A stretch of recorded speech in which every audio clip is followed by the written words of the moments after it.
Have you heard? Metro by T-Mobile now includes Amazon Prime. Yes, enjoy the best of shopping and entertainment, movies, TV shows, music, free shipping, and much more. All included for just $40 per line for 3 lines. All on the T-Mobile network. Discover the smarter way. Metro by T-Mobile. That's genius. One offer per account. Offer subject to change. $12.99 per month value. Offer valid for new Amazon Prime members. Metro customers may notice reduced speeds versus some T-Mobile customers. Video at 480p. Capable device required. See store for details and terms and conditions. You will just steer for it anyway. Full steam ahead. Why? Because you want to sink. You gave up. Revolution Radio, freedomslips.com, the #1 listener-supported radio station on the planet. Not giving up. Revolution Radio. Radio.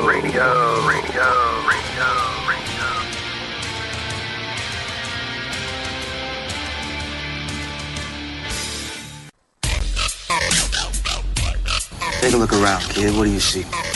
Homes being foreclosed. People working 2-3 jobs just to put food on the table and still drowning in debt. Don't get me wrong. This country was founded on great ideals and principles. They've all been ruined by the banks. Open your eyes to banks that are robbing you. You know who my favorite president was? Who?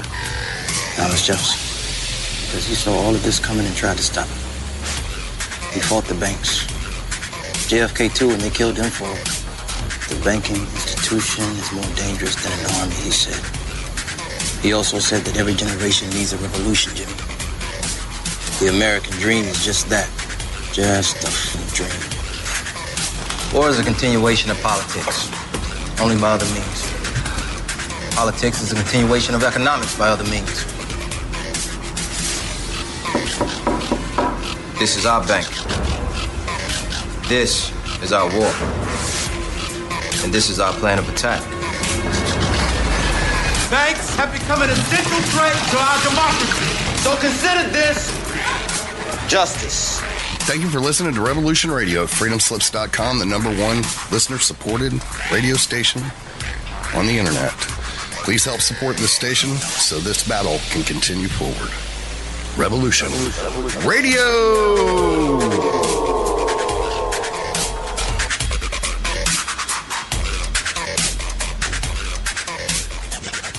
The opinions expressed on this radio station, its programs, and its website by the hosts, guests, and call-in listeners or chatters are solely the opinions of the original source who expressed them. They do not necessarily represent the opinions of Revolution Radio and freedomslips.com, its staff, or affiliates.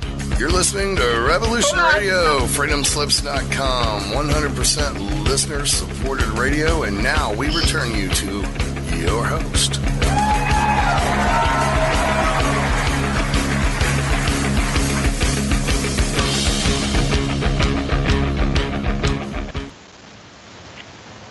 Aloha, everyone, and welcome to Stargate to the Cosmos on Revolution Radio at revolution.radio. And I am your host, Yannick Lesson, with my co-host, Dr. Sasha Alex Lesson, and Kevin Estrella, Karen Patrick, Penny Bradley, and Russell Brininger are joining us tonight, and we are doing a panel, a very interesting secret space program panel. And Russell wrote earlier, about 3 hours ago, on Facebook, Trump's Space Force creation is an intriguing development.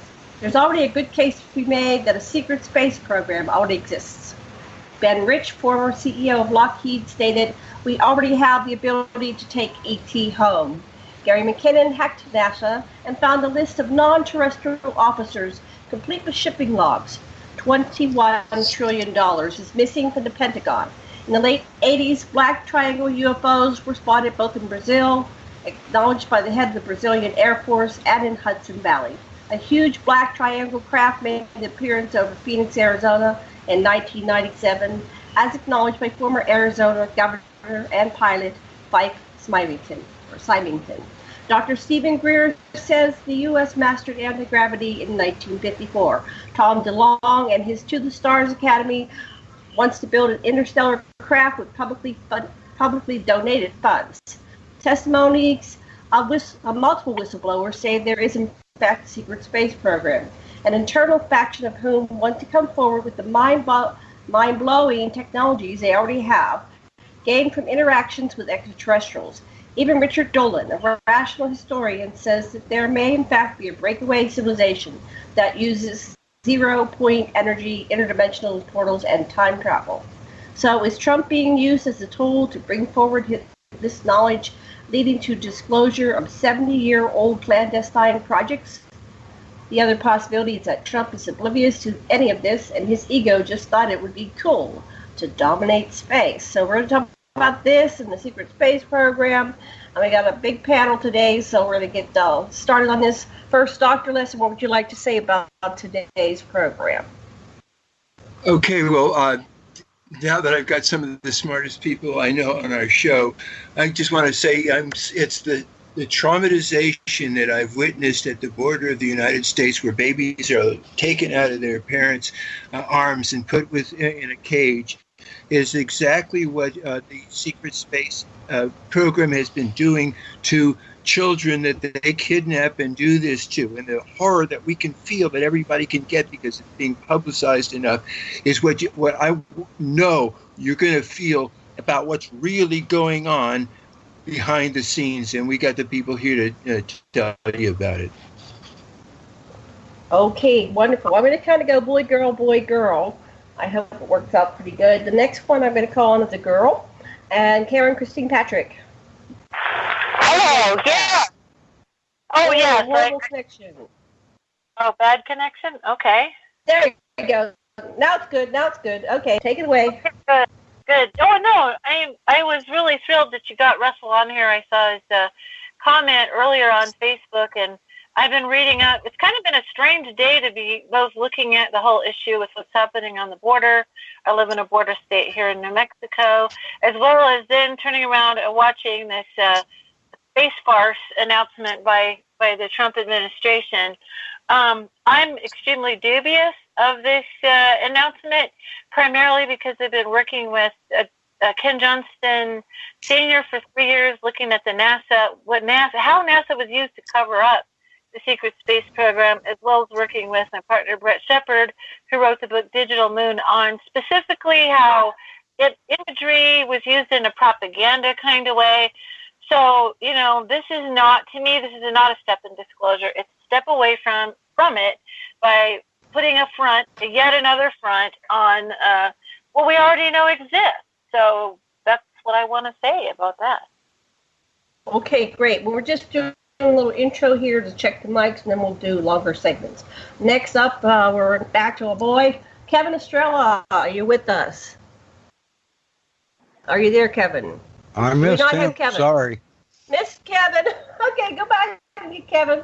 While we're waiting for Kevin, we will talk to Penny Bradley. Penny, are you there? Yeah, I'm here. I had my mic off because it's in the temperature range in Central California where we have to run a swamp cooler, and those things are noisy. So when I'm not speaking, I'll be off. But we will bear with it. Yes. It does kind of cover up the traffic on the street outside. So there's that. I've been kind of being overwhelmed with people posting on my wall and in my groups about Trump's declaration.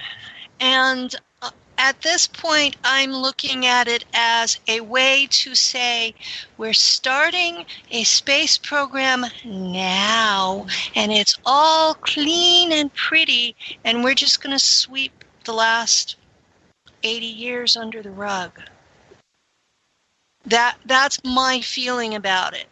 And those of us who have been exposing what's going on, it's been too much of a struggle to get here to let him do that. But it's very, very, very nice. It's a very nice program. Well, it's a very nice program, and if they're going to stop all of the atrocities going onward, I would be happy with that. But my strong feeling is that the atrocities are going to continue but not be addressed. And we can't allow that, those of us who know about them. I agree. Yeah. Okay, your mic is working. Let's go and see if we have Russell Greninger. Russell, did you make it on for tonight's show? Yes, I did. I'm here, and listening very carefully because I agree with the former speaker because, you know, we all know that there is a secret space program that is not being disclosed to the public. And according to the testimony of the whistleblowers, there's a faction within the secret space program that wants public disclosure, and there's another faction that's perfectly happy to keep the technologies all to themselves. They really don't feel like public disclosure is appropriate because there's 7 billion people here, and they don't see how all these technologies would fit into the culture at large. So we've got, first of all, Tom DeLonge, you know, with all these high-level people like Hal Puthoff, who I deeply respect as a laser physicist, and Louis Elizondo. But the thing that bothers me about it is he's saying that the aliens are bugs and we just need to shoot them down. So that may be some sort of psyop. I still hope for the best on the To the Stars Academy, that they're knowing that the secret space program exists and that all these technologies already exist. They're kind of doing a facade where they're saying, okay, we're going to use public funds to build an interstellar spacecraft. Well, we already know that they have that capability. So that may be one avenue that is palatable to the public at large when they reveal their discoveries, you know, which have been around for 70 years or more. So you combine Tom DeLonge and the To the Stars Academy with, you know, what Trump is doing, which is saying, okay, we need to dominate space, and, you know, we need a sixth military faction that's going to dominate space. Something big is going on underneath the surface of all that. And Hillary Clinton was supposed to be the disclosure president. John Podesta was very much behind public disclosure. He's been interested in the UFO field for a long time, and he wants it all out there. Well, she lost the election, but it may just be a matter of timing, that the timing is right, and whoever was elected, they're going to use them as a vehicle to bring this information forward. And I hope that that's the case. If it's not the case, then I'm worried about it because I personally don't like the idea of dominating space, you know, and weaponizing space and all that. And, you know, we've already been shooting at UFOs for a long, long time. And I just want a whole different paradigm to come about where we connect with our extraterrestrial visitors and in a peaceful fashion, and we can have some kind of meaningful societal exchange with them. But because way back since Operation Paperclip after World War II and before, there's a small, tiny group of people that have grabbed onto this phenomena for themselves and created a breakaway civilization that they're going to want to hoard it all. And so there's probably kind of a societal war within the secret space program factions, the part that wants public disclosure and the part that doesn't. And I'm just hoping that the factions within the secret space program that do want public disclosure can somehow mow down the other factions and bring this into the public domain, because I think the planet Earth and humanity that lives on it deserves it. Okay, are you done? You complete with your train of thought? Yeah. Okay, great. I'm going to pass you on to, I'm going to pass the talking stick to Sasha. Go ahead, Sasha. Take it away and address whatever you want to address. We're going to go round robin. Okay, it's yeah. So what we have going, and the evidence is really overwhelming, is mass kidnapping of people from Earth right now, that are people that are being enslaved, and terrible things are done to them. People are disappearing from the national parks. People are, FEMA camps after New Orleans. There's 4,000 unaccounted for. It goes on and on. There is a crisis of kidnapping and enslavement by these corporate entities in space right now, and it's this other stuff about what the governments, governments, you can always tell when they're lying because their mouths are moving, or so we know what's happening when you look at evidence and listen to Penny. You can get, there's something desperately important that we have to do really right now. We need peace on this planet. Agreed. Okay, so let's see. We probably might want to ask each other questions. So do you have any questions for the panel, Sasha? Or any particular things you want us to address in this round? No, we'll go round. I would really like, I would want to hear Penny describing the situation. She knows way more than I do, and about anyone else that I've talked to. What is really going on in the this stuff I'm talking about, slavery? Okay, let's let Penny talk to fill in the gaps for the other members of this panel. So go ahead, Penny. We're passing the talking stick to you. Tell us what's going on from your perspective. Okay, I was from the first generation of American kids that were kidnapped to be part of the space program. The space program was not initially American, it was initially German. And we were added in after 1947, when America lost the Battle of Operation High Jump in Queen Maud's Land, Antarctica. The folks that live down there have been running the world ever since in a covert manner. They allowed the illusion that everything was fine and dandy for the masses to prevent panic and additional warfare and loss of life, and they had good reasons for it, they thought. But what it means is that since 1947, we've all been living a lie.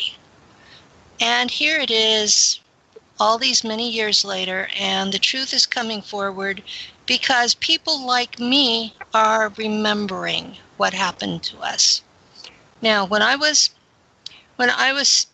still an embryo, my mother was abducted and there were changes done to me. And so ever since then, the Black Ops have thought I was their property rather than a human being.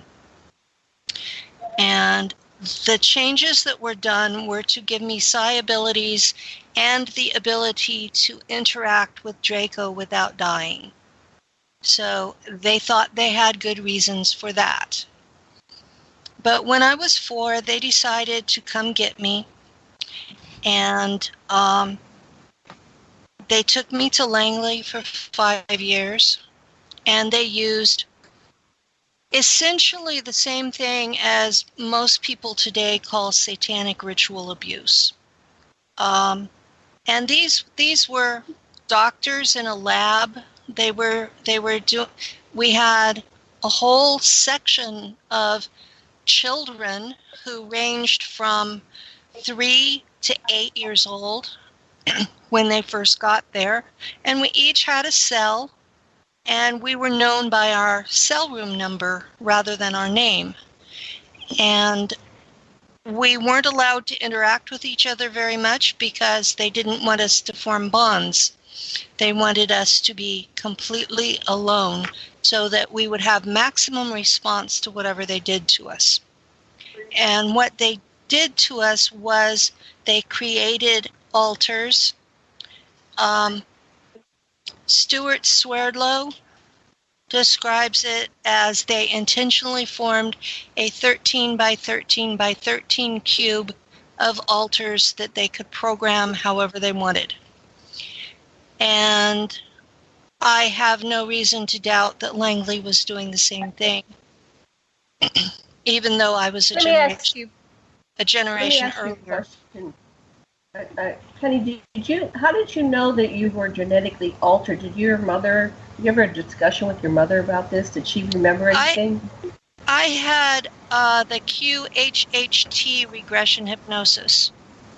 And that was one of the things that I was told definitively was that I had been DNA modified by what my higher self called military laboratories, which I have since researched and found out that was the prior name for what it's a branch of CIA. And my family were members of the Church of Christ denomination, which Karen backed up in one of the source places that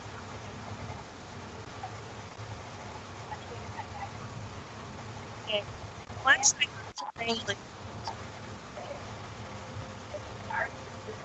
we can't hear you, Penny. Can you talk up? Is that any better? Yeah. I can hear you. Yes. Not sure what's going on, but you were fading in and out. Okay, the mic was too high. What they did was first they spent the first year mind fracturing me, and then they spent the other 4 years training me to use the abilities that they had made sure I had.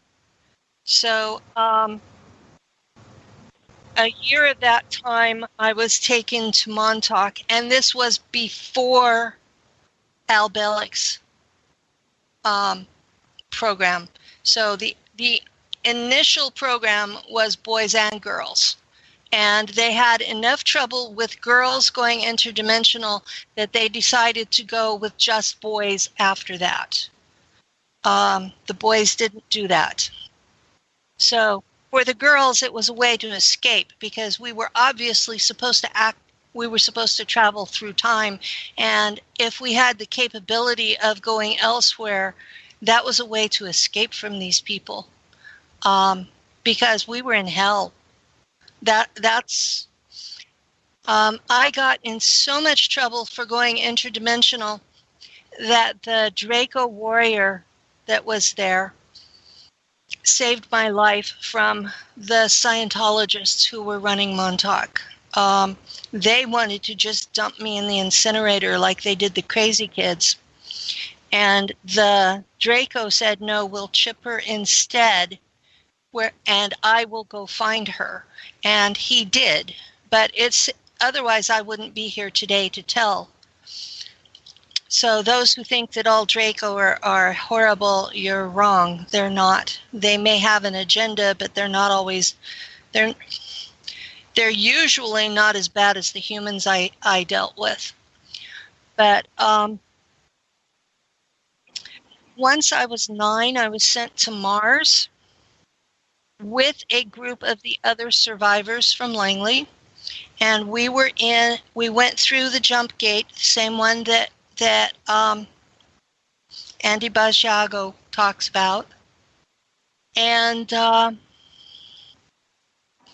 we were in a group home situation where we had one person who was responsible for all, I think there were 20 of us. And we were introduced to a German Teutonic culture where we were at the bottom of the pile and expected to fight our way to the top.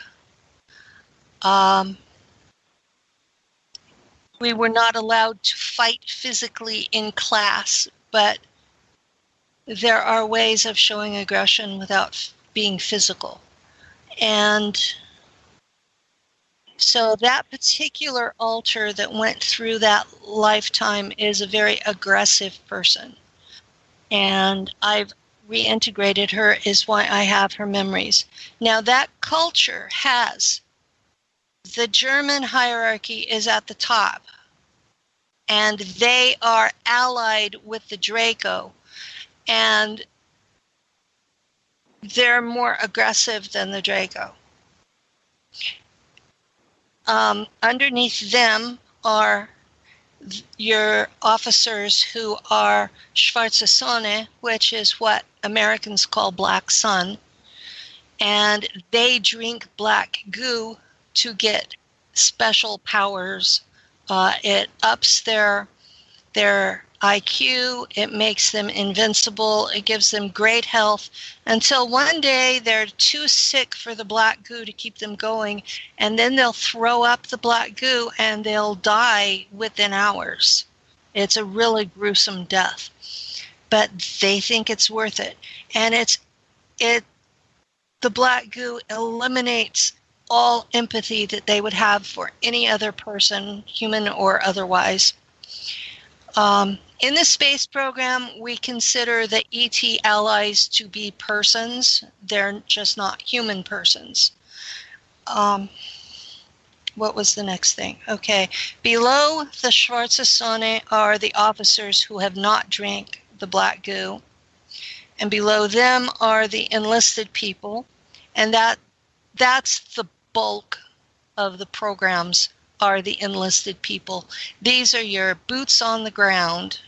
These are your people who are mechanics, who fix things, who cook the food, who do the communications, who keep everything going. And everything below the schwarze Sonne has a chip in their head, where that if you do not do what you are supposed to do, they can explode that chip and kill you on the spot. It starts off with a headache and it goes to full seizures, and then they kill you. Now, if they want to keep you anyway, they'll toss you into the regeneration tank, which is manted technology, and they can bring you back from the dead. But you'll remember having been killed. So below the enlisted men, you have colonists who are sort of equivalent level as the enlisted men, but not really. They have to, if an enlisted person gives them an order, they have to obey it. And then you have the bulk of the work is done by a combination of still human slaves and cyborgs. The cyborgs are robotics with a part of a human brain so that they can operate the ET tech, which requires a consciousness. So you have a human being trapped inside a robot body. And it will be trapped there until the robot body is completely destroyed and all the brain tissue is dead. And at any time they can take a cell sample of that brain and regrow a human body and put that consciousness back into it. The tech out there is just so unbelievable from Earth human standards that most people have trouble wrapping their heads around it. But the state of it is most of the people out there are, even the ones that are at the top of the pile, are still mind-controlled slaves. Yeah. The only ones that are actually free-thinking are the German hierarchy. Everybody else are slaves. And I've heard some of my fellow whistleblowers balk at that because there's a hierarchy to it. But anything below the top, you're just a slave. You're not there by your free will. You can't leave when you want. You're not getting paid. You get used for however long they want you to. You don't have the option of death because they'll dump you into a regen tank. And it's what else do you call this? Right, slavery. Let me pass the talking stick around, because that's a lot of information. I want everybody to get a chance to address that. Just bookmark where you are. We'll continue the narrative, but I want to go round robin here. I want to Russell, then Karen, then back to Sasha. Go ahead, Russell. That was a lot it's interesting. Everything the former speaker said was really interesting to me because it sounds That's like Penny. an AI world. Penny, thank you. Sorry. Mm-hmm. And as Penny said, there's a subculture of people that are already tapped into AI with the black goo and alien artificial intelligence. I've read where they do have the capability of extracting the human soul and putting them in containers or putting them in different bodies, so that matches up. And I'm also very intrigued by the testimony of an early contactee, Albert Bender, who started the International Flying Saucer Bureau back in 1952, because he, according to his testimony, was taken to Antarctica and introduced to what he called a snake race. And according to him, they were here extracting some type of energy system from Earth's seawater. And in the last year, they just figured out that uranium can be extracted from seawater. So there are profound energy supplies that can be extracted from seawater. But I find it really interesting that, you know, he would have said that back in 1952. And as Penny said, pretty much everybody's on board with the fact that Nazi Germany went to Antarctica and started New Schwabenland, or, you know, they've got a base down there.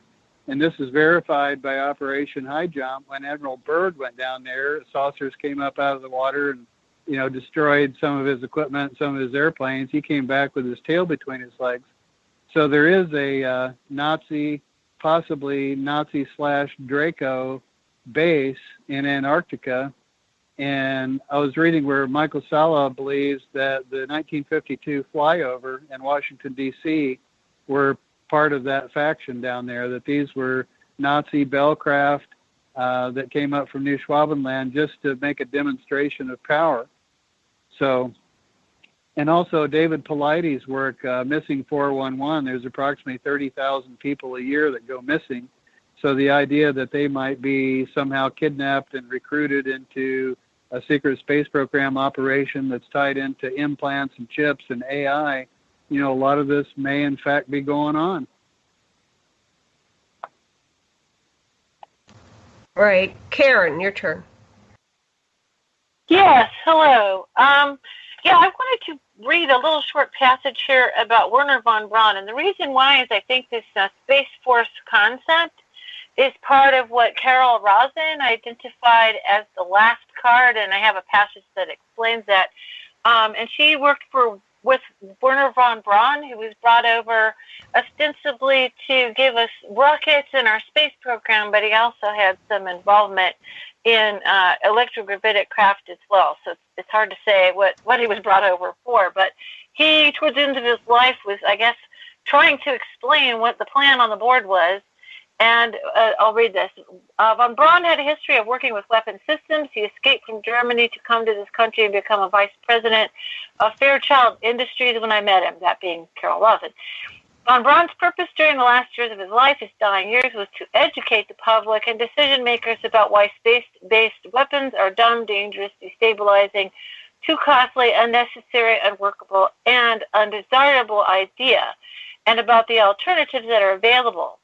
As practically a deathbed speech, he educated me about those concepts and who the players were in his game.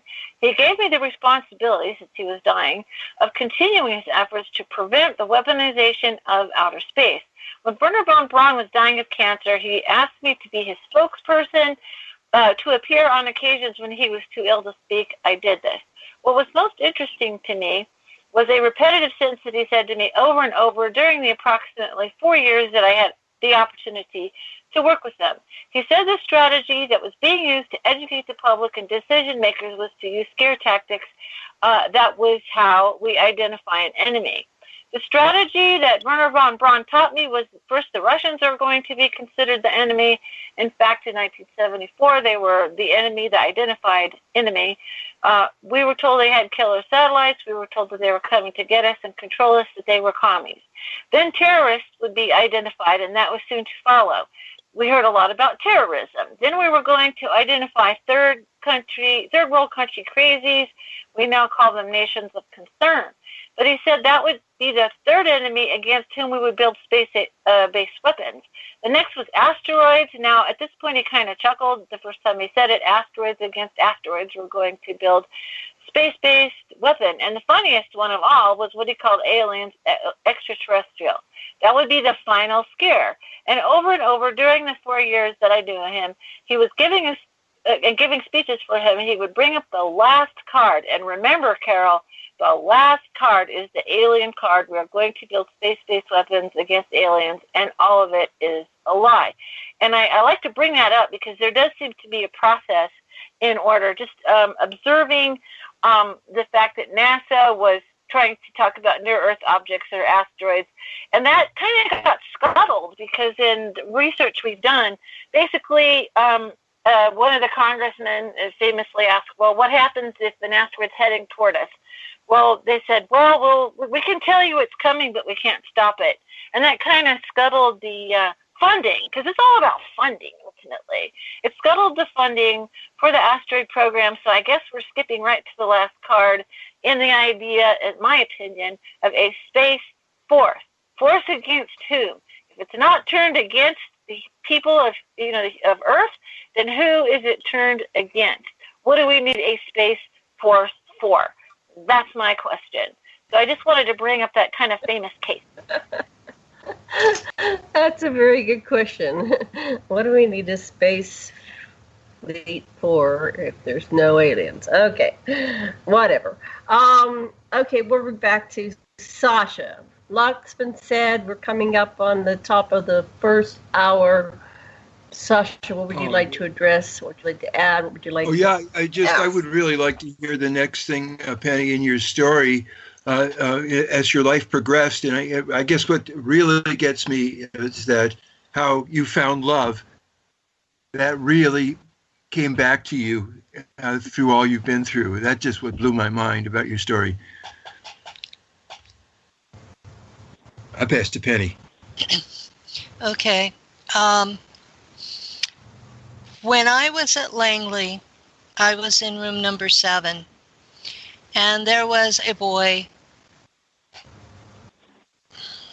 a year older than me, give or take, who was in room number 5.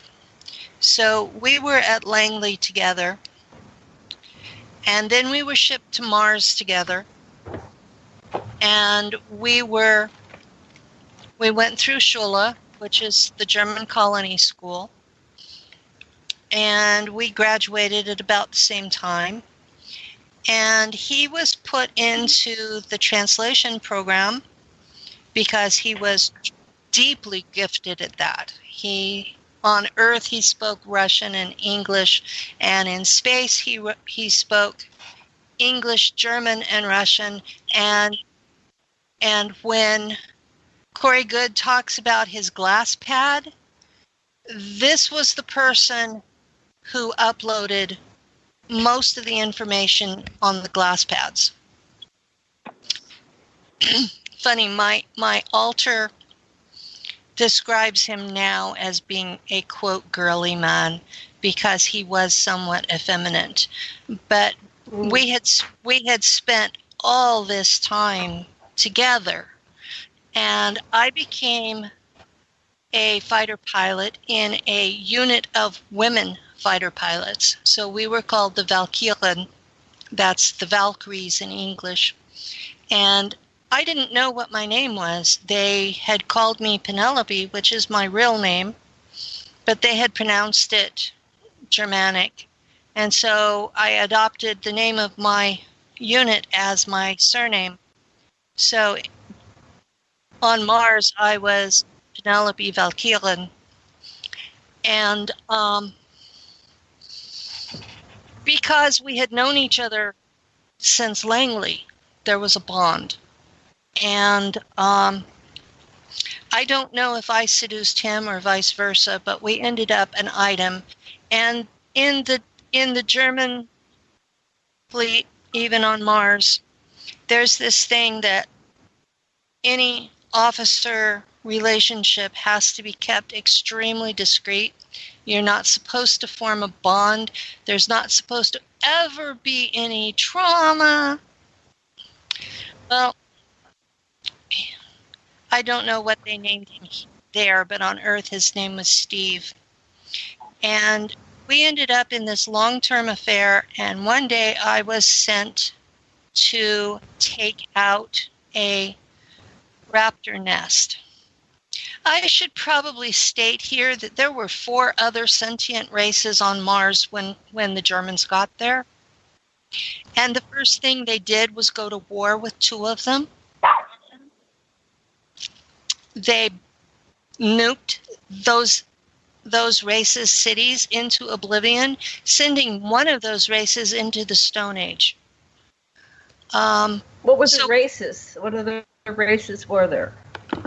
Okay, the ones that we were at war with were the Mars native raptors, who look just like out of Jurassic Park, except they have human-like arms, and they stand a little more upright.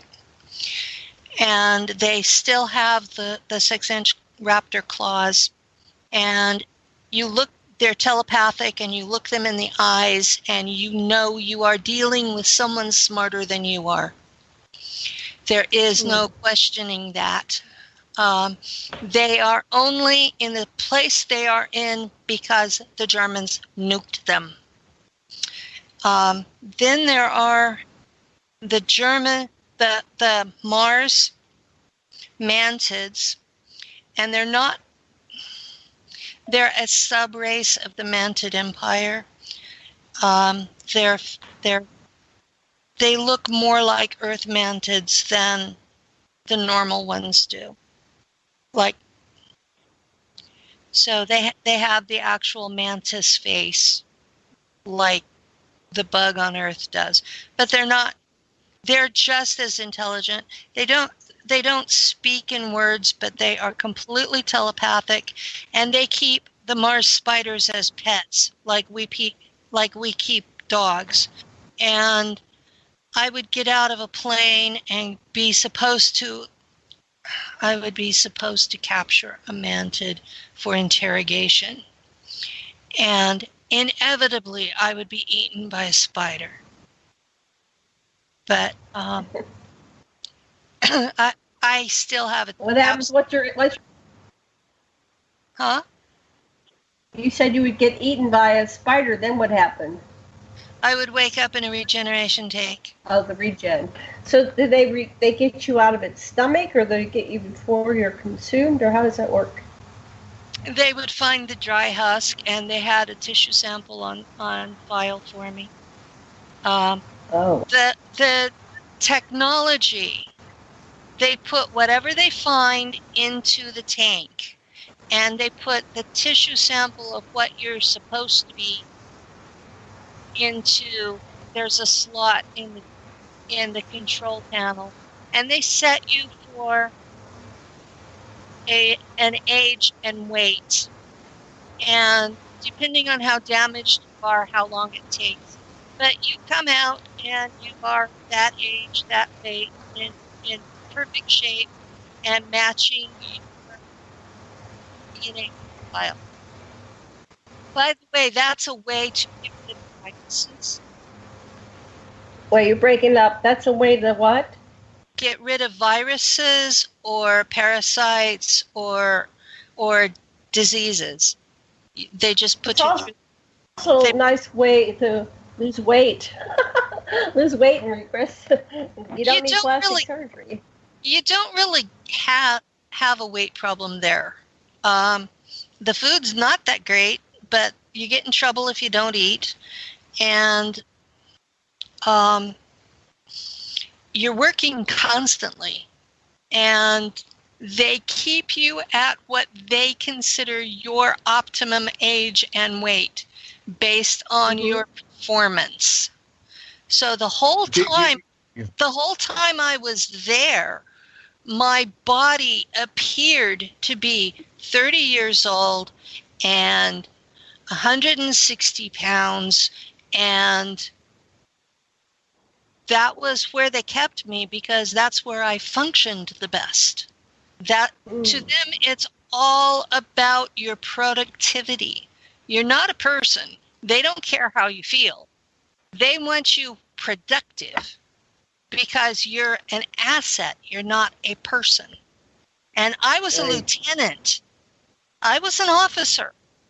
And this is the way they treated me. Also, the drugs they give you to enhance your performance damage your liver. So no matter what you do, you still have to go through some sort of medical treatment once a week, or your liver will give out. So they have to basically give you a new liver every week. Wow. There are consequences to this tech. Go ahead, Sasha. You're flying in to wipe out this nest of. Back to my story.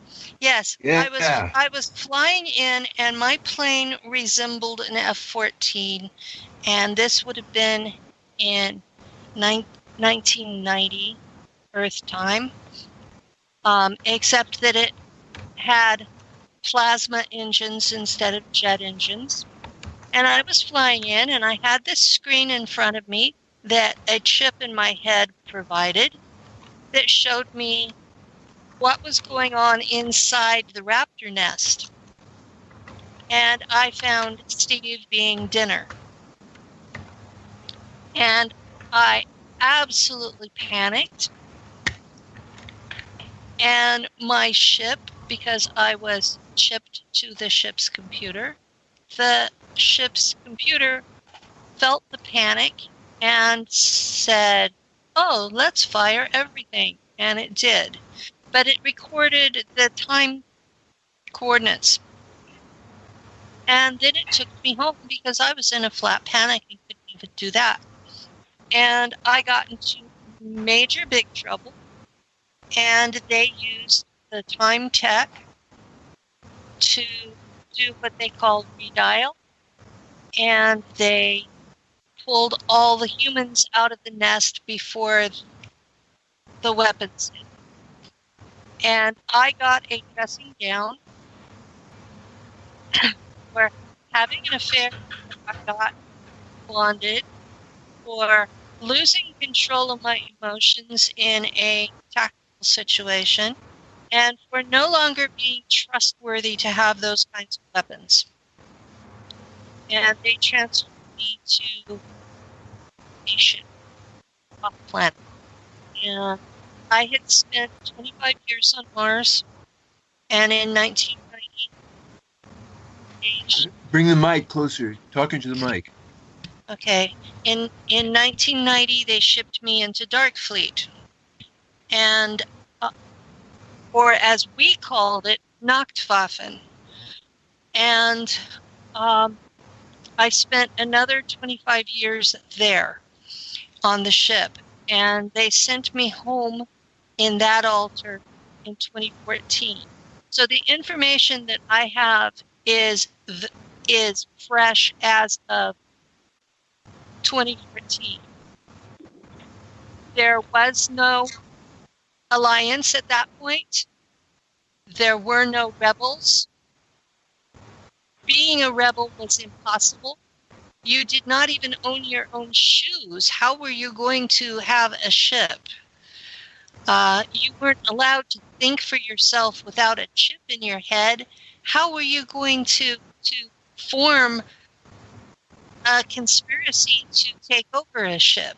I mean, the people that are saying this is possible could not possibly have been there and experienced the level of mind control that's there. There is no way that even the ship's captain, even if they were Schwarzsonne, would have been able to rebel. There is no way. Not in the German. It's just not possible. So kiss the mic. Kiss the mic, sweetie. Can't hear you. So if people are rebelling, it's not from the German fleet. But, so when you told the story the other day, it was how you got free. Was when the love that was imperishable came through again. That was what I got. Oh yeah. When I was back on Earth in 2013, I met Steve, real world, on Earth, and at that point he was an NSA agent and used my remember code from my programming, and he's the reason that I can remember. But strangely, he did not remember Mars, and one of the last things we talked about was that he thought I was crazy. So wow. He was killed in December 2016. When you're saying it in that passive way, it sounds like he was murdered. Is that what you're saying? Yeah, he died. He died in a hospital the day after a round table I was involved in was uploaded to YouTube. Wow. So yes, I feel responsible for his death. Wow. His act that got him killed, it was so important to him to free you. That's just such power. He was committing suicide so that you could live and be free. It's so beautiful.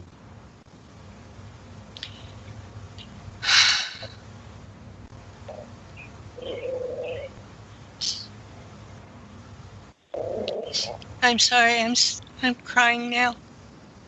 Oh, that's cool. I can dig it, really. So can everybody. Mm-hmm.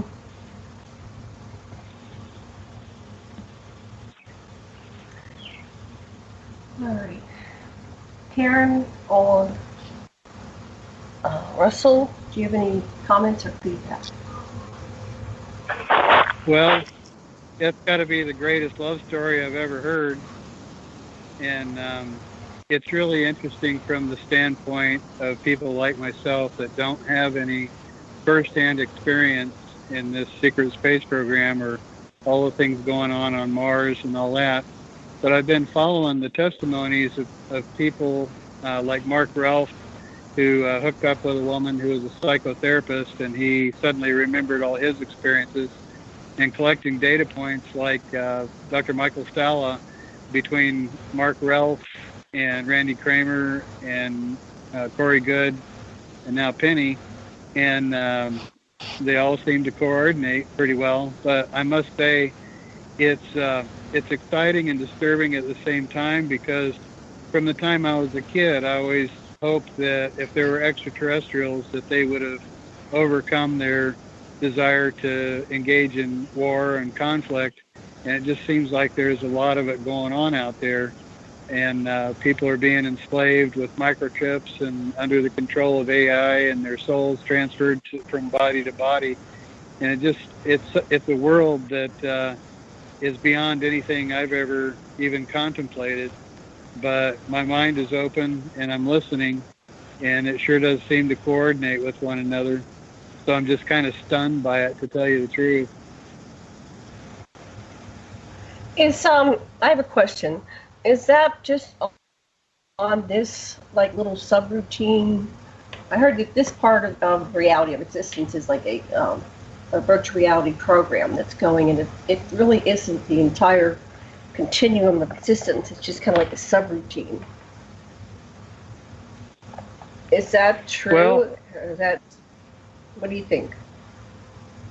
Are you asking me or Penny? Anybody on the panel. Well, I want to throw something out there. I've just read a body of material called the Zeta Primer with a spirit medium named Paul Hamden, and they talk about quantum synthetic environments that are created to give people virtual reality experiences to see how they would react under certain circumstances. So the big question in my mind with all of these secret space program whistleblowers is this really happening on the real planet Mars, or is it a synthetic quantum environment created by extraterrestrials to just see how we would react? And I'm bewildered by that right now.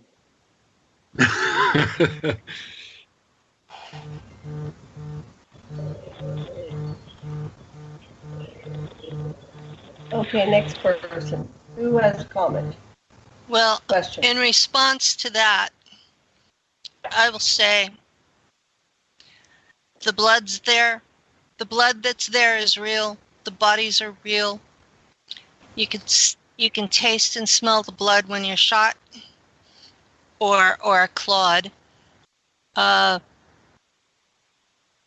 You can feel the ionization in the air when the energy weapons are shot.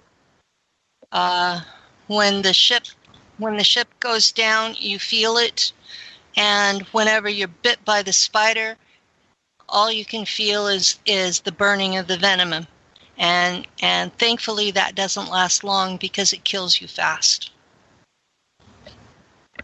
Waking up in a regen tank, it's dark. You're in this green gel. It might as well be a sensory deprivation tank. And there have been plenty of times that I have woke up inside there and just wondered, did they actually let me die this time? Hold that thought. We'll be back after 5 minutes. See you in 5.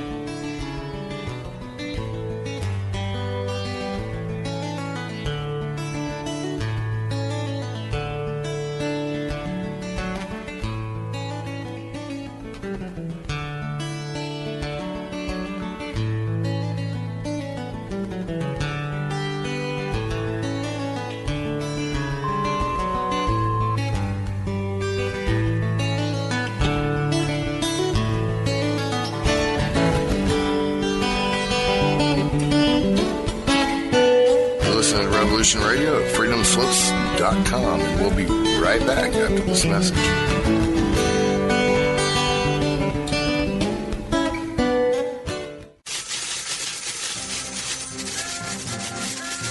In breaking news, a visiting Syrian diplomat reported today that their population is evolving rapidly and advancing into a fifth dimensional consciousness.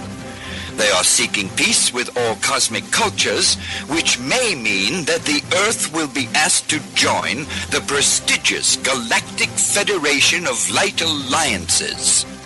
Please join Debbie West and Michael Hathaway on Lost Knowledge, Saturdays, 3 p.m. Eastern Standard Time in Studio A, for the latest breaking news on the Star Visitors' peaceful contact and the ongoing project of cleansing the Earth.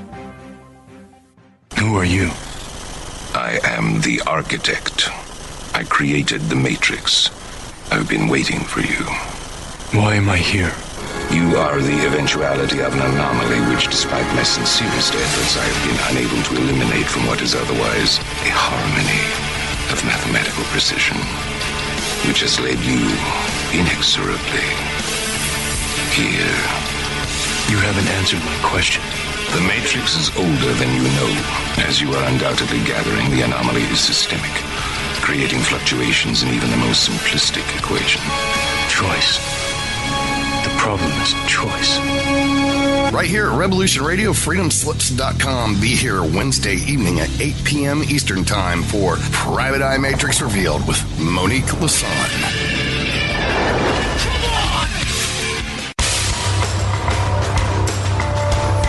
Hello, my name is Mr. Rowe. I am the host of Reality Extraction on Revolution Radio at freedomslips.com. I utilize logic, intellect, and magic to methodically autonomize, vivisect, analyze, examine, study, scrutinize, and extract an essence of reality from a fog of illusion and confusion. You can find me on Studio B every Thursday at 1700 hours Pacific Time. That's 8 p.m. Eastern. No topic taboo, no subject too strange. I strive to take a neutral standpoint during the dissection of the topic topic at hand. That's Reality Extraction with Mr. Rowe on Revolution Radio.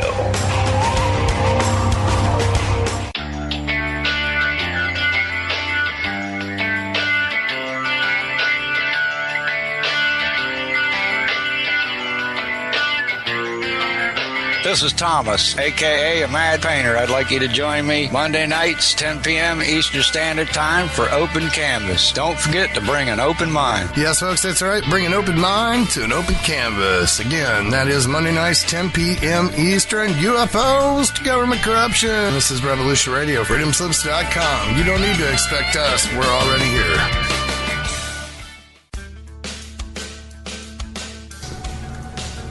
Let's imagine. If you glimpsed the future, were frightened by what you saw, what would you do with that information? You would go to who? Politicians? Captains of industry? And how would you convince them? Data? Facts? Good luck. The only facts they won't challenge are the ones that keep the wheels greased and the dollars rolling in. But what if there was a way of skipping the middleman, putting the critical news directly into everyone's head? The probability of widespread annihilation kept going up. The only way to stop it is to show it. To scare people straight. Because what reasonable human being wouldn't be galvanized by the potential destruction of everything they've ever known or loved? To save civilization, I would show its collapse. How do you think this vision was received? How do you think people responded to the prospect of imminent doom? They gobbled it up like a chocolate eclair. They didn't fear their demise. They repackaged it. It can be enjoyed as video games, as TV shows, books, movies. The entire world wholeheartedly embraced the apocalypse and sprinted towards it with gleeful abandon. Meanwhile, Earth was crumbling all around you. You've got simultaneous epidemics of obesity and starvation. Explain that one. Bees and butterflies start to disappear. The glaciers melt. Algae blooms all around you. The coal mine canaries are dropping dead, and you won't take the hint. In every moment, there is the possibility of a better future. But you people won't believe it. And because you won't believe it, you won't do what is necessary to make it a reality. So you dwell on this terrible future and you resign yourselves to it. For one reason, because that future doesn't ask anything of you today. Because that future doesn't ask anything of you today. Yes, we saw the iceberg, warned the Titanic. But you will just steer for it anyway, full steam ahead. Why? Because you want to sink. You gave up. Revolution Radio, freedomslips.com, the number one listener-supported radio station on the planet. Not giving up. Revolution Radio. Radio.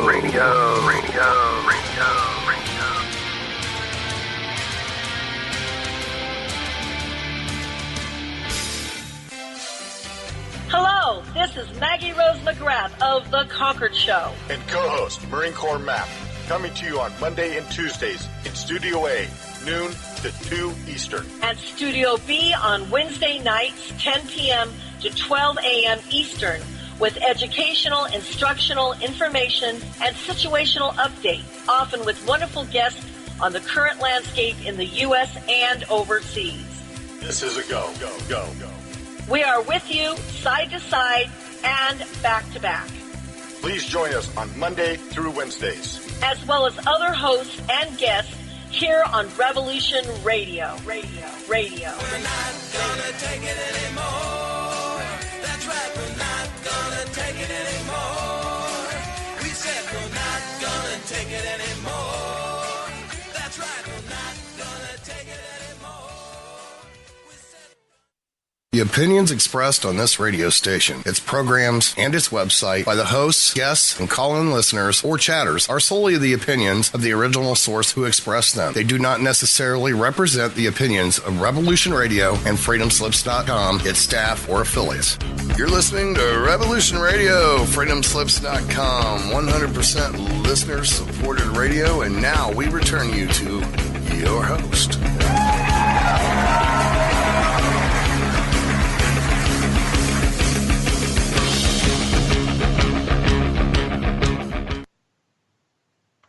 Hello, everybody, and welcome back to Stargate to the Cosmos on Revolution Radio at revolution.radio. And I am your host, Janet Carol Lesson with Dr. Sasha, Alex Lesson, and the co-host, who do we have here? Karen, Christine, Patrick, Russell Scott Brinegar has dropped off, and we have Penny Bradley. So we're having a great time here. I know Russell is calling in from a park. I can hear the lovely birds in the background. I'm not sure where he lives, what part of the world, but it must be a beautiful day.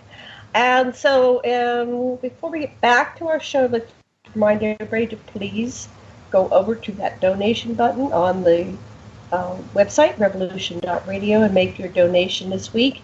I know, Ahmad, you gave us the numbers, but I'd like to hear your voice. How you doing, Ahmad, and how are we doing in our goal for this month? Doing great. We got 1739 and we need 2600. So we're doing pretty good. It ain't too bad. Not too bad. Not too shabby.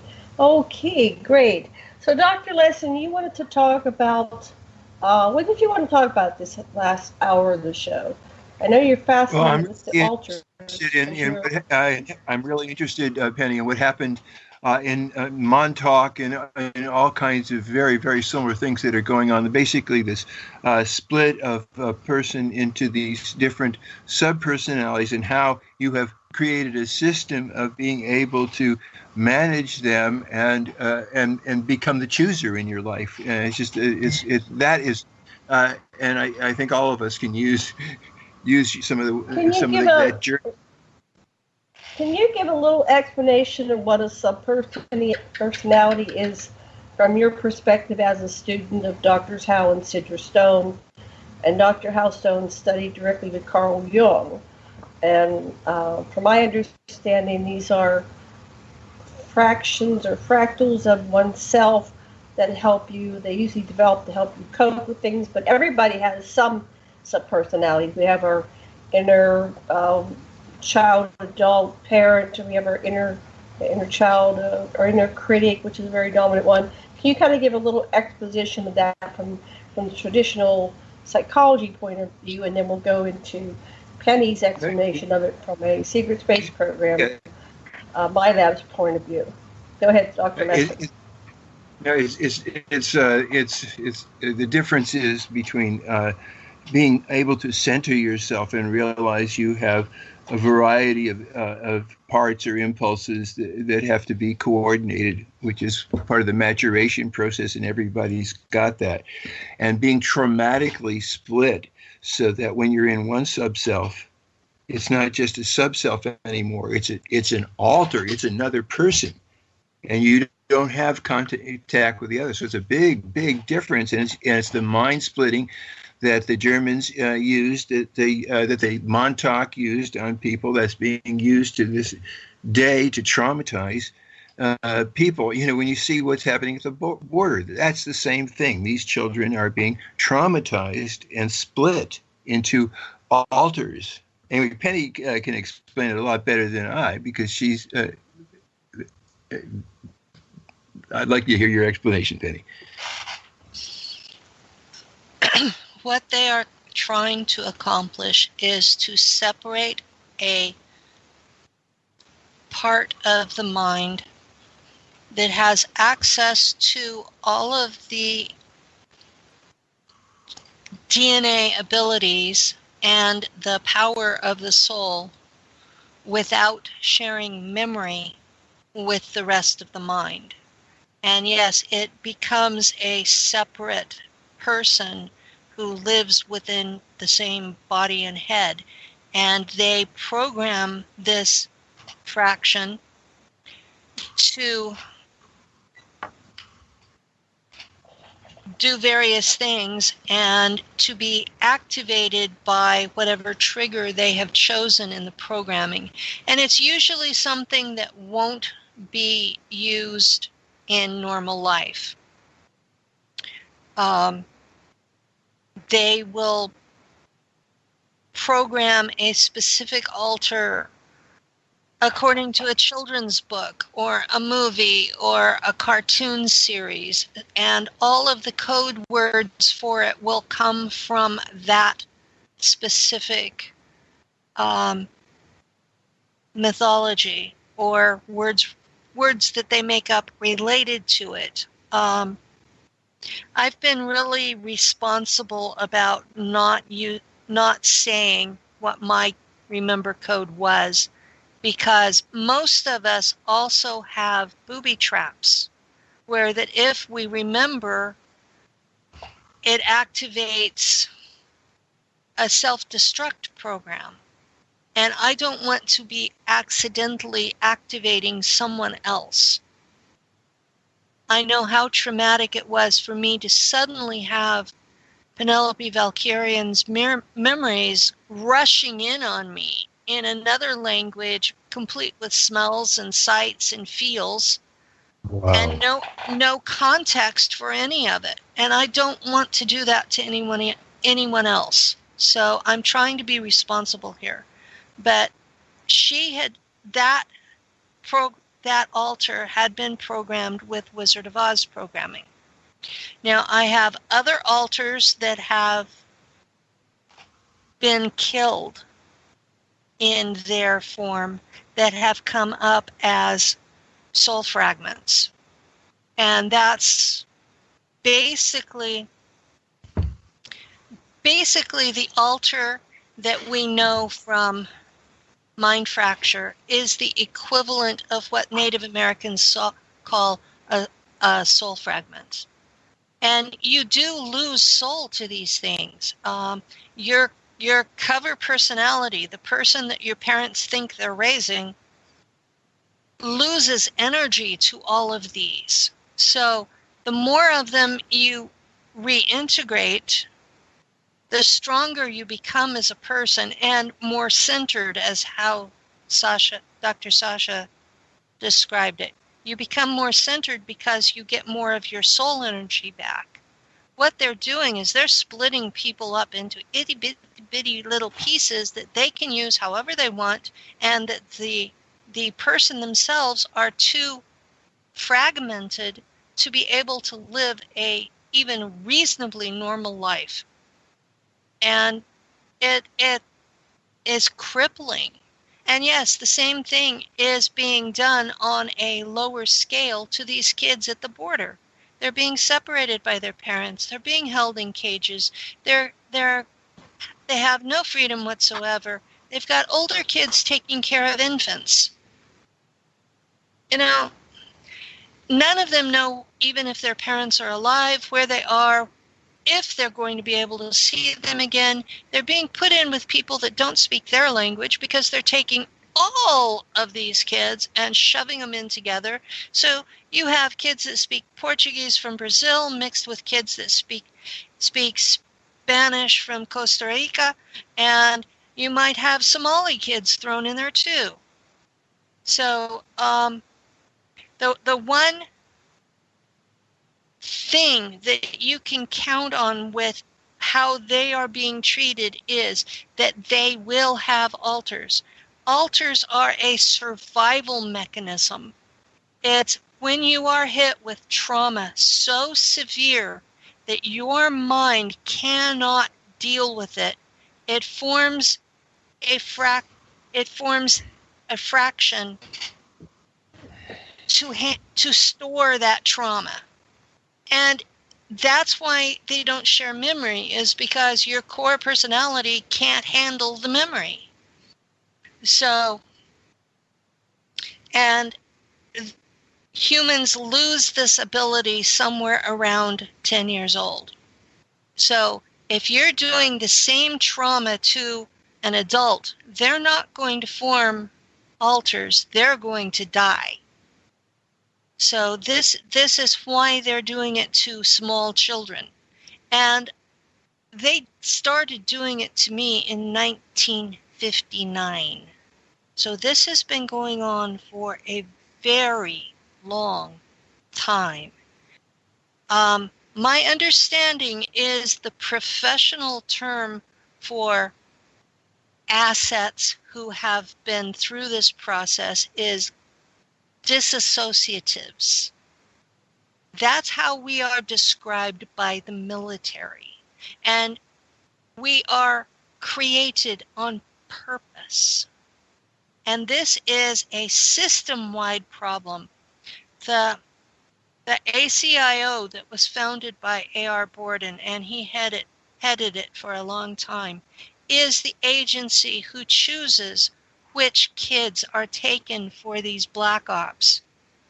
And I recently read one of his books, and it's supposedly fiction, but he had 3 or 4 off-the-cuff references to disassociatives where he acted like, the attitude was like, well, of course we're going to use disassociatives.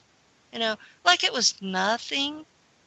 You know, like we had a tattoo or a chip in us or something. No, they have destroyed us. We cannot possibly be the person we were born to be because of what they've done to us. And once they do it, they think they own us forever. So, yeah, I'm a little bitter about A.R. Borden right now, and I'm a little bitter about the whole process. I have lots of alters. Let me interject. So Karen knew A.R. Borden. You didn't know him personally, but did you talk to him, Karen? You worked in his group. Oh, have you and Penny ever discussed A.R.? And what was your awareness? Are you there, Karen? Are you on mute? Oh, hi. Here I am. I found myself. There you are. Yeah. Wherever you are, wherever you go, there you are, right? No, I want to first state that Penny, my own information, 100% with what Penny is saying. My own experiences bear this out. Memory systems I'm dealing with, trauma systems I'm dealing with. Just to add, we came out of the same religion, so you had a cognitive dissonance program going where you had all these things happening to you, and you were in this fundamentalist Christian environment where, you know, basically, if you're female, you're just not supposed to say anything about anything, and you know, so that was part of our shared experience, and we talked about that at Contact in the Desert significantly. And I appreciate Penny so much because she did validate that there was a military-industrial complex incursion into strict authoritarian religion in order to be part of the control mechanism. So your primary personality was on lockdown, spiritually in that sense. A.R. Borden is, I'm with Penny on it. I appreciate that maybe at the end of his life he felt bad and he, began to find a bunch of people to dump information on, so we otherwise wouldn't have it. But I was aware that this, the more I got to know him, and like I said, I never met him in person, but I interacted with him on Facebook and was in like conference calls and such with him, what I call the latter-day Bordenites. And how I define that is it's when he began to share his information, he was seeking out intuitives that he would, give files. So everyone has a smattering of these different files about all of this stuff, life physics principles and many other things. And so we have a group on Facebook, The Writings of A.R. Borden, if anyone's interested. It wasn't just A.R. Borden's writings. There were other people as well who went by clandestine names, but they were it was basically an effort by physicists, like rogue physicists wanting to study the basic quantum hologram theory type of thing. They called it life physics. They called it the idiomaterial universe. And they were using intuitives, obviously disassociatives, to map this thing. So it's a little bit step up from remote viewing because it was more what they call ENS, extension neural sensing, which meant that you kind of put your whole self into that environment. And instead of a brief little sketchy thing like you do with remote viewing, you're literally, there pulling out whatever information. But yes, these programs, we were just like assets under management. And I know that's true for myself. I have the the memory systems of several either alters or other people that are what I call my multiples. So there's my sort of myself as a whole multidimensional being that seems to be spread out at least 4 different personalities, not sub-personalities within myself, but like a constellation, like quadruplets that all have some shared memory. So I'm dealing with that. I want to reiterate one of the people that has validated this was Andrew Bishago, who gave me I had an interesting Christmas. He came and visited our house Christmas Day of last year and said that he met my multiple 15 years older than me by the name of Dr. Karen Rose, who worked as the ground crew for the jump room programs in the capacity of a psychic sentinel, psychic tracker. Her job was to basically get the energy signatures of the people going through this exotic technology of teleportation and time travel and put a database together of each participant and then use that information, I guess it was used by psychic trackers in order to find people and wherever they got lost in time and space. And so I have, it was really revelation to me, because now a lot of things that I had suspicions of, and I'll be writing about that this winter, now there's a lot of knowledge that I can say, okay, now I know where I got it from. And this person visited me in where I used to live in New Mexico and was witnessed by my partner Brett and his daughter Cheyenne. However, 3 days after having an extensive conversation with Dr. Rose and a laundromat, boring laundromat, I would have remembered any interesting conversation, but I was there was something called blank slate technology that was applied to me. I completely forgot most of the incident.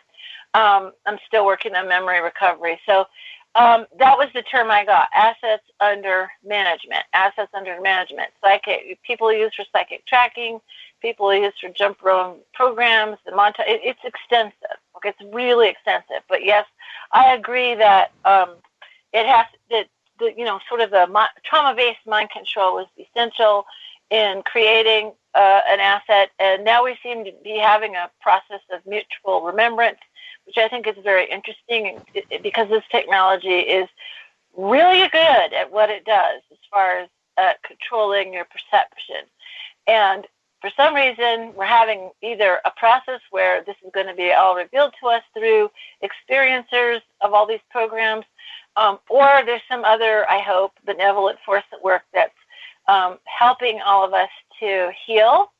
This is very traumatic and painful and horrifying, and also to give us some respite in our life situations, because most people I know are targeted individuals and go through hell to keep them locked down in their primary perception, and also to bring this information forward. So here we are, and there is a secret space program. It's massive, and this Space Force concept is, to me, a space farce. So there you go. Karen, I wanted to talk to you about alters, like Penny's been talking about and Sasha's been talking about.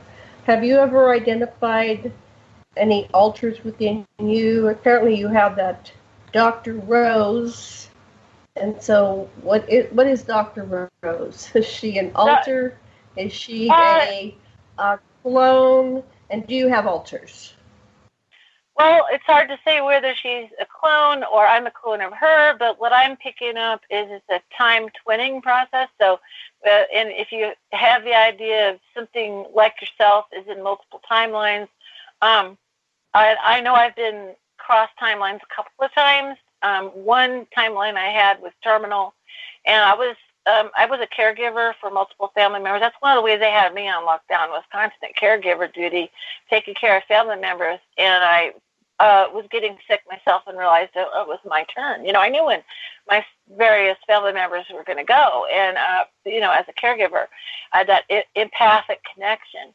And I suddenly realized it was my turn, and spiritually I was coming to terms with it and being okay about it. And I had this day in which physical objects changed around me, and suddenly I was on a trajectory to get out of the situation that was causing so much stress that was going to take me out. And then I got brought into a situation where I was not under so much heavy fire from archonic activity toward me, and I was able to do my work now with Brett Collins Shepard and Ken Johnston and with you guys.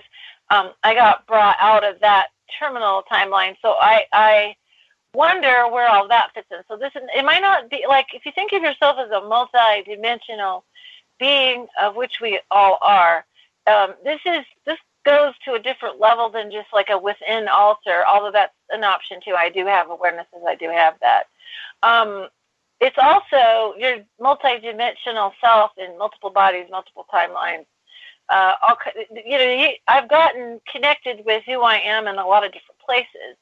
And what was interesting about this particular revelation is I have got 3 eyewitnesses, but not just the 3, not just Ed Bishaga, who I've never really found anything that he's ever said to me too haywire, to be really honest. I've done research on him since 2012, trying to understand, well, even before that, 2010 is or 11 is when I first heard of him.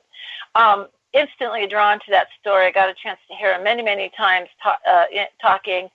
He's like an encyclopedia. I believe in the jump room program is true. I think it's part of an interdimensional doorway system. Some races develop ships and fly around of them, and some of them travel from place to place through interdimensional doorways, wormholes, that sort of thing. I have vast knowledge of that. I was writing science fiction stories about it, and ended up being like, then I found out just, various testimonies that it was possible and happening. And I was wondering, well, how did I know about it? So obviously I've got some memory traces from other people who know about this stuff, and that's what I'm sorting out. I'll be trying to write about it in a sort of esoteric autobiographical book with my winter project. But this is the thing: is these the complexity of this is what boggles my mind. I mean, when you start mapping out, you're talking about to simplify it, basically, this planet is a syndicate of a pyramidic. Like if you go look at fractal pyramid, look up fractal pyramid on Google and go look at images, and you'll see this pyramid within a pyramid with a pyramid, and there's a top level. The pyramidion is the top of any pyramid. It's a pyramidion of power, and they've got us, locked into this labyrinth of basically a thought form technology. It's infused in you. It's reinforced by all these different mind control programs. And people tell me, oh, so-and-so's mind controlled. Yeah, do you watch that on TV? I'm just curious. Because it's back to your regular scheduled program. We have this primary consensus reality show, which is given to us by politics, religion, and media, and we're expected to uphold it and believe it. And that's our primary focus, but that allows them to do all kinds of things underneath to keep, to utilize humanity as a whole, and to utilize this individually if we have particularly skills and talents that they need. So 100% is what Penny's saying. Absolutely. Cool. Okay. Who wants a talking stick? Sasha? I was struck. Thank you, Karen. That was really cool. I am also stuck back at the sort of the agony or the anger that resentment that you still held for you being kidnapped and enslaved and treated the way you were treated, and the stuff they did to your body, and it's like all of that, and I just wonder, and then somehow that stopped you from being the psychic fingerprint of who you were meant to be in a less adverse situation, and yet, the evil that you face is what has given your direction, and it makes you a power that you really are right now in the situation. And I do imagine that you created it for yourself somehow, that a higher you somehow gave you this so that you can, I hear such wisdom from you, somehow that you could come back and talk to us like this, Penny. So I think it was good for the rest of us anyhow, even if it hurts you still. I got it. Well, yeah, it is painful. The memories came back all at once from one altar, and since then I have reintegrated 30 of them. And they each have a different but similar story. And I've generally only been talking about Valkyrin because so many people are having so much trouble believing just the one. I recently came forward with a friend that I serve under on his ship because he was afraid nobody would believe him. And he had to come forward anonymously because in his country, they take your kids away if you talk about abduction experiences. And that was a really traumatic experience because on that ship, we had recently had to defend from a piracy attempt. There was a crew that came on board and tried to steal our ship, and we had to kill people. And that was just part of the day's job. You had to defend the assets of the people that own you, including each other and the ship. And if it meant killing people, well, that was part of the job.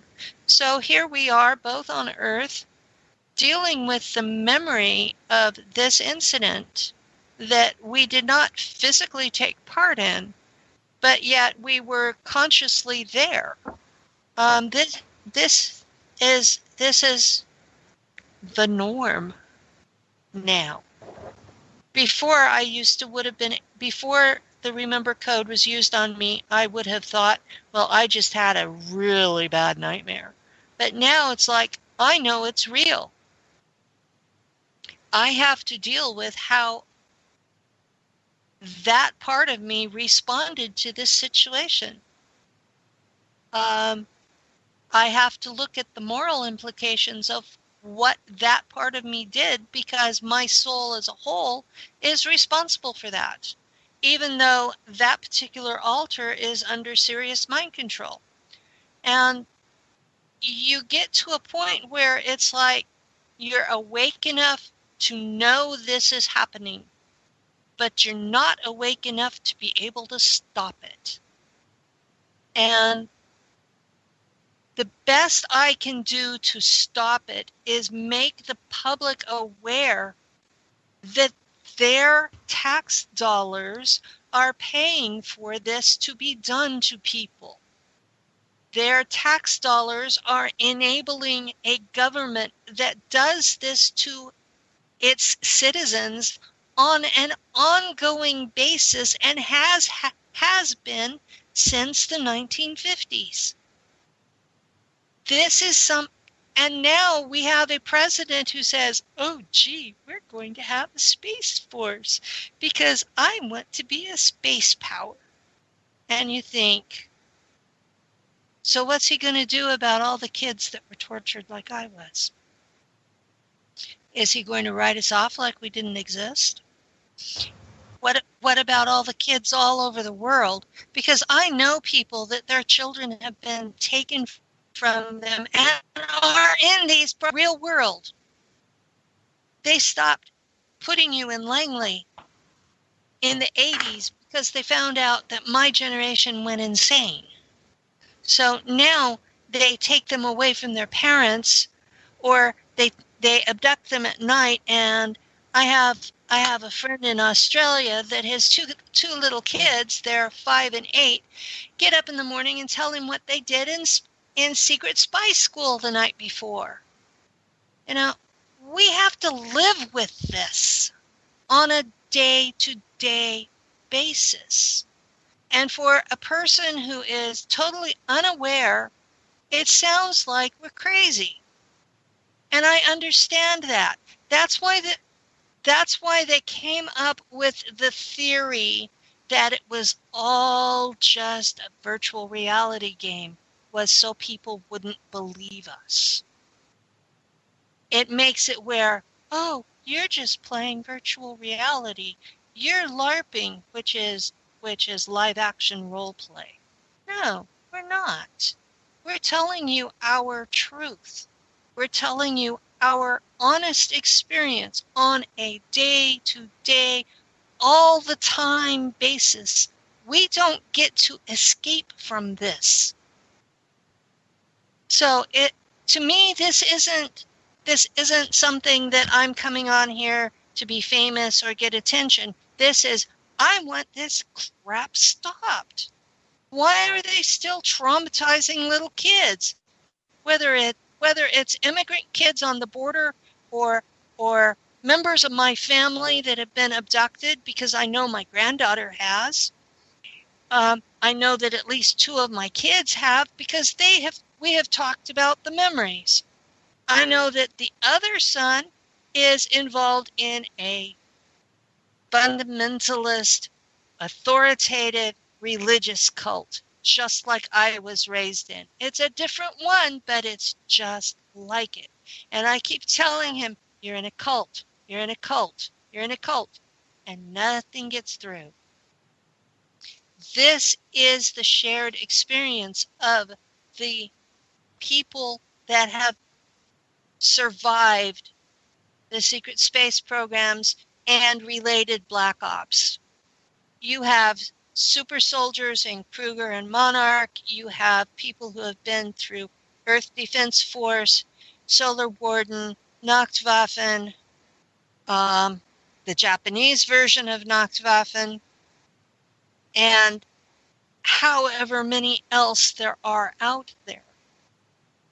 The group that I'm an admin in, we've been trying to map the programs that are involved on the testimony of the survivors, and there are at least 200 projects that have gone on mostly in the 1980s to 2000, because that's the age range of our members. So we're looking at this and we're saying, this is horrific. And we have people who range from the guy who guards the ship while everybody else is out doing their thing, to the slave that loaded the ship, to I was a navigator on a ship. I was the one that plotted the course and watched out for the space critters that eat the energy from the engines. And, you know, we have representatives of all of it. And they're watching me to see how I'm treated before they go public. But we have 3,400 members, and at least half of them are actually veterans waiting to see how the whistleblowers are going to be treated. Because there are real life consequences to this. I've been shot with energy weapons 10 times in the 2 years I've been public. There are consequences. This isn't. They owe you some money. They owe you some back pay. They owe me a hell of a lot of back pay. Just one altar was working for them for 55 years. And I have integrated 30 altars. Think about how old my soul thinks it is in this incarnation. And that's not even a thumbnail of what I have. Because if they've done the 13 by 13 by 13 cube on me, I have over 2,000 altars. I have no clue what most of them are doing. There are 6 that I wake up in that I haven't integrated. And 2 of them are not Nachtwaffen. One is a pilot of a shuttle ship in Kruger, which is a super soldier mercenary company that operates in space. The rest are on Earth working for the CIA. And that's probably the scariest part, is that they are using the SSP people on Earth. for black ops. So, there are going to be people out there who will recognize me from that, because some of them are using my body, just a different alter. Others are using clones that look like me, because it's easier to transfer your consciousness into a clone. And while we're talking about clones, there is a theory out there that clones are just nothings. Clones are no different than your identical twin that has not been allowed to develop its own mind. They are not soulless. They are people in their own right. And they are basically using my alter to possess my twin. And if that's not wrong, I don't know what it is. Rant over. Great rant. I love it. Well, it's about almost quarter till the top of the hour, the second hour. Well, let's hear Janet. I did a lot of extensive therapy, and I was split into at least 17, but we didn't continue to identify them. I realized I was a shapeshifter because my life wasn't safe. So I had a very volatile mother who tried to kill me repeatedly.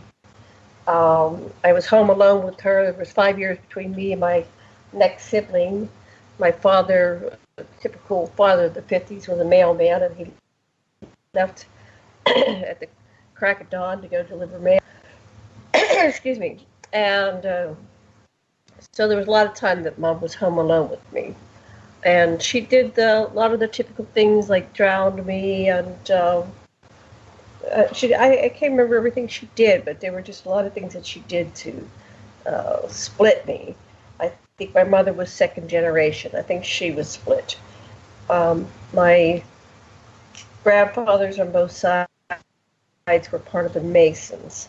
There was an interdimensional portal in my house, and another access in the neighbor's backyard. And we would see different beings come through the portals. My bedroom was a portal. I would be visited repeatedly by thousands of different beings over the course of time, and some discarnate, some family members. So it was just like a highway of beings coming. So I split partially because I had my reality, which was very interdimensional, and the one that I had to exist in, which was, you can't say those things. If you say those things, you get shamed. If you say those things, your mothers will kill you. So I had a lot of secrets. So when I met Dr. Lesson in 1997, I had gone through many years of talk therapy, some hypnotherapy, regression, mostly in the past lives.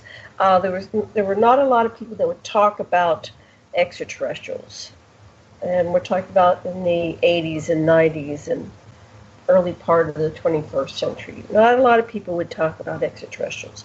So we're doing some good work now because this is coming out.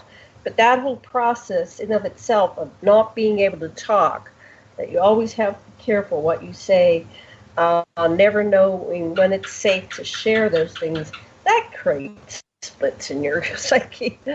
So in 1997, when I met Dr. Lesson, how do you tell your partner, your beloved, that you've been abducted by aliens? So I left a book called The Gods of Eden in the back of his toilet. And then one day he came out and he says, are there more books like this? And I said, yes. So we headed down to the bookstore. I appealed to his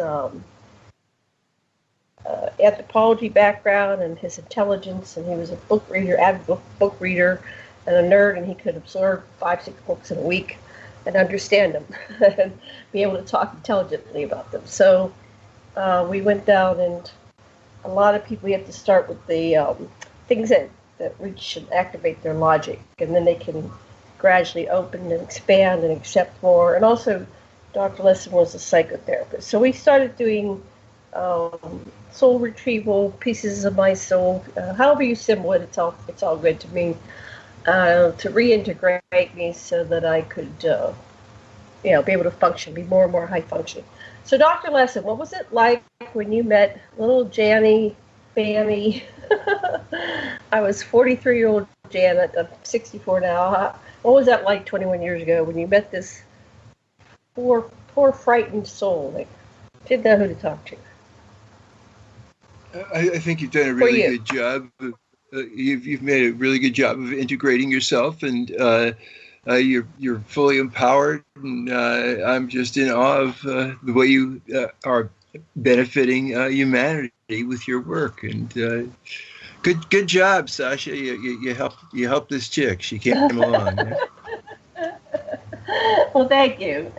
Yeah. So, but unfortunately, the planet doesn't. Most people on the planet don't have a Dr. Lesson that comes along and takes an interest in them and helps them integrate the lost parts of their soul. So that's why I'm here. I'm here to help all these people because it's not totally altruistic. I'm just sick and tired of a planet that's gone crazy, that doesn't treat people right. I can't escape it. I have to see it. And it's like, let's usher in this new age where every soul is respected. Life is respected. The planet is respected. So that's what I'm about. Anyway, I've been on the hot seat long enough. Unless anybody has any questions, I'm going to yield the hot seat. Just, every life is worth living. Every song is to be sung. Every gift is forgiving. It's the same for everyone. And so, this is it right now. Now is the time for us to really just live from our hearts and to embrace other consciousnesses as not distant, not enemy, but as part of a bigger learning process. That's what I get, anyhow. Okay. Did you have a question, Penny? I was going to add that my father had behaved much like your mother, and I didn't find a psychiatrist, but I did find a shaman, and that's the man I live with now. We've been living together for 18 years, so I do have someone helping me find my sane center. So wonderful. Karen, who helped you? Who helped you reintegrate your soul and all this? I have to give some credit to, I have some benevolent guides, I have some ancestors, when I just simply did not have any other human beings around me that could really help me. My mother's a psychic, so I got to give her some credit for listening to what I'm saying. She's psychic too, and was trying to figure out things about me and believes many things that I say. And my partner Brett is phenomenal. He's a program kid just like me, so we have many discussions to try to sort it out and what does it all mean. And I think spiritually, I think we have a higher self that is watching out for us, and we can reach that. Recognize that, and integration is the key. And a little alien told me one time, integration is intergrace, intergratitude. All of this stuff is compartmentalization and splitting off within and without. But entering grace is just, you make mistakes, bad things happen, you can't fix everything. Gratitude is you are grateful for all of who you are and who you've become, because the people in this discussion are tough cookies, and I think these experiences was why we're so determined to share these ideas in the face of ridicule, in the face of rejection from family and friends, in the face of this sort of like ufology, paranormal genre, putting us to the side and letting people talk about the secret space program authoritatively as if they know something. And people that actually were in it or was selling T-shirts, and you know who you are. So, I think this is going to come out. I'm sorry, it's going to come out. It must be part of our human experience collectively, because we literally, I don't think, can go forward without all the parts of humanity coming together. So I appreciate each and every one of you for your courage, really. Thank you. Thank you. Okay, we've got about 5 or 6 minutes. Who wants to cover what before we run out of time? Tell us about the conference that you're going to be putting on, Janet. Well, everybody here is coming to the Stargate to the Cosmos conference in October 25th to 28th at the MCM Elegante Hotel in Albuquerque, New Mexico. And we're doing something a little bit different. This is a movement. This is advocacy. We're here, like the people at Me Too and all these other movements that have sprung up in the last 2 or 3 years, to create this authentic disclosure. Right now, it seems like the narrative is being taken in different directions. And it seems like it's a little bit more of the same old, with the people at the top that have lots of money, that can do fancy things, take the narrative, take it down to that direction, and yet another rock star is born. And this time they're the UFO rock stars. And I'm not bad-upping anybody. I think it's wonderful if you earn money doing this, you accomplish a bit of fame. I think everybody is doing their piece and contributing to this evolution of consciousness and the Grand Awakening. And yet I listen to people like Penny Bradley and all these people that come on my show, and I'm very grateful for each and every one of them. They're such brave, bold people. They're not gaining any wealth from this, and things happen in their lives that aren't so good from this, but they're behind truth, authentic truth, and the truth getting out there, which will ultimately, when we get to the bottom of all this, end slavery. That we have many, many generations going back since the creation of humanity and its hybridization program here on the Earth and probably beyond to an ancient time that we don't even remember, but many, many generations where we're not really free. That freedom is just a myth, an illusion, a concept, a program, and those who wake up discover, oh my goodness, I'm just a slave. And the awakening happens on so many levels. I started to get aware of it when I was spending an hour a day getting ready for work, an hour to an hour and a half getting to work, the 8 hours that I did work, the hour for lunch, another hour and a half getting home.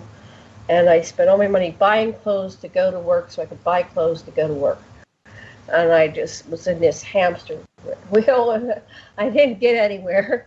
There was the little dangling carrot that's if you work really hard all of your life, you'll be able to retire, but don't worry about it because you can't really retire because they're going to take your Social Security and all your Medicare and Medicaid. Well, here we are.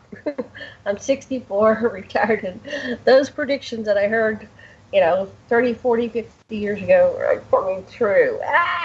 So I'm inviting everybody to participate, to get off this hamster wheel, to come to the conference, to Skype into the conference. If you can't come and appear for the 90-minute slots that I have, just call in for 5 minutes. Just call in and show your face. Maybe you can send a recording to me, audio or visual, and I will play these and basically say, me too, me too. I have had experiences. I've seen things out of the box. I've been a part of the secret space program. And I don't care who you are. You're all important to me. I think everybody is equally as important as each other, although some people think they're more equal than others. So it's Stargate to the Cosmos, October 25th to 28th, is an advocacy movement, much like we got Star Trek back on the air, like we ended the Vietnam War, like we brought down the Berlin Wall, like all the other, women's suffrage movement, all the other advocacy programs, and ending slavery, civil rights, human rights, Like, the march goes on and on and on, and we're not done marching until it's over, and we've accomplished authentic truth, authentic disclosure, and true freedom for every soul in every race and every type of being across the cosmos. Thank you very much. I'm getting off my pulpit. Next person. Oh, we're out of time. Okay. Karen, Penny, how do we reach you? The websites? Oh, yeah, I'll say my website is the new one. It's caseypatrick.com. It's got my 2 books, The Anunnaki and the Moon. And also Weird Shouldn't Starve, about the basic income, really allowing free speech for fringe topics and whistleblowers. And that website's going to have some more soon. So, and I'm excited about the conference because we're really going to have, authentic voices. I think I'm super excited about the conference in Albuquerque. Stargate to the cosmos.com, right? It's .org, but .com will take you there, I think. Okay, and Penny, do you have Facebook pages, website? I have a website that we recently built. It's spaceportals.net, and it is set up as a social media site. We're still having trouble hooking up PDF files to it. But we decided, Ian and I decided that we were going to have a place. Excellent. We'll talk about that and more. Thank you very much for joining us today. Aloha and love and blessings.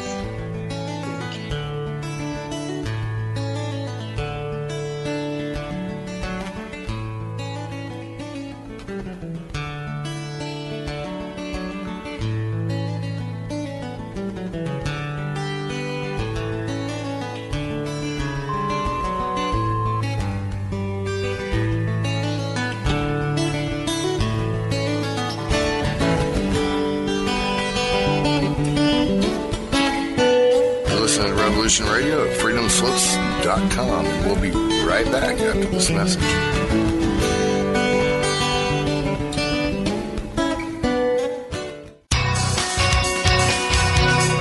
Thank you for listening to Revolution Radio at freedomslips.com. Any commercial advertising you may hear in this program is of the sole discretion and benefit of the host of whose program you are listening to. Revolution Radio does not endorse any commercial products, nor does it accept monetary compensation for on-air advertising of commercial products, nor will it ever. We are and shall remain 100% listener supported. Any product advertising on this program are considered used at higher risk, and Revolution Radio shall not be held liable for any claims or damages received from any product advertised within this program. Revolution Radio, where information never sleeps.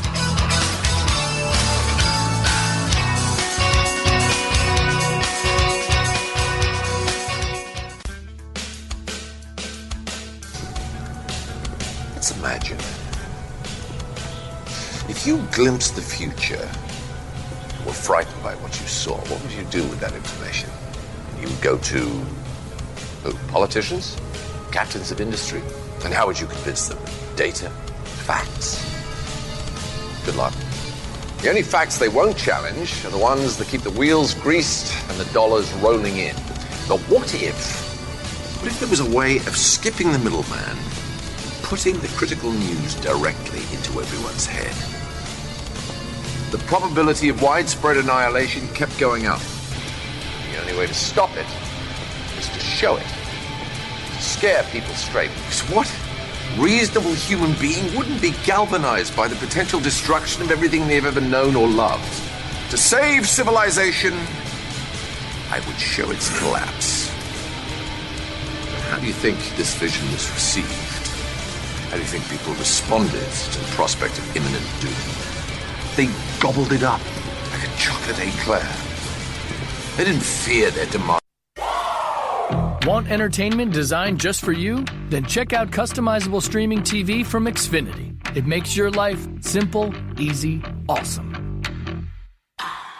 Xfinity gives you customizable streaming TV options. Enjoy the most free shows anywhere on any device, and even access your streaming apps right on your TV with X1. Go to Xfinity.com, call 1-800-XFINITY, or visit a store today to learn more. Restrictions apply.